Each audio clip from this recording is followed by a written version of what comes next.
खेसारीलाल यादव जी का कमाल का रील्स सामने आया है। जी हाँ, सोशल नेटवर्किंग पे बहुत ज़्यादा ट्रेंड कर रहा है। जी हाँ, नमस्कार, आप देख रहे हैं आपका अपना चैनल दयाशंकर ओझा। फिर से आपका भाई हाजिर है एक नया वीडियो लेकर। उससे पहले आपका भाई रिक्वेस्ट करेगा, चैनल से जुड़ जाना, चैनल को सब्सक्राइब कर देना। जी हाँ, वीडियो को लाइक भी कर देना।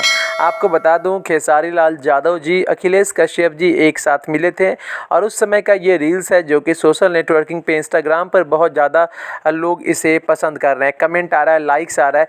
जी हाँ, आपको बता दूं कि खेसारीलाल यादव जी का आने वाला प्रोजेक्ट है अखिलेश कश्यप जी के साथ देवी गीत के रूप में, जो कि अन्नपूर्णा फिल्म्स में आपको देखने को मिलेगा। और उसके बाद क्या था, खेसारी जी का ये छोटा सा वीडियो जो वायरल हुआ है, लोग इसे भर भर के शेयर कर रहे हैं। व्हाट्सएप ग्रुप, फेसबुक पर भी इसे अपलोड किया जा रहा है। इंस्टाग्राम पर जो बड़े बड़े फैंस पेज वाले हैं और वो भी अपलोड कर रहे हैं। ये वीडियो देखते ही देखते वायरल हो गया। सोचा मैंने कि क्यों ना आप तक मैं पहुंचा दूं।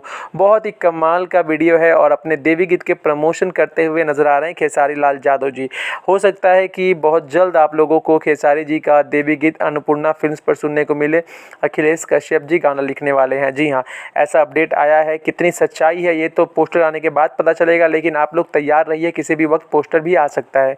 उम्मीद करता हूँ ये वीडियो काफ़ी अच्छा लगा होगा। अच्छा लगे तो कमेंट करके बताएं कि इस वीडियो को आप कहाँ से देख रहे हैं, कौन से गाँव, कौन से जिला से देख रहे हैं। मिलते हैं एक नए वीडियो में, तब तक के लिए जय हिंद, वंदे मातरम।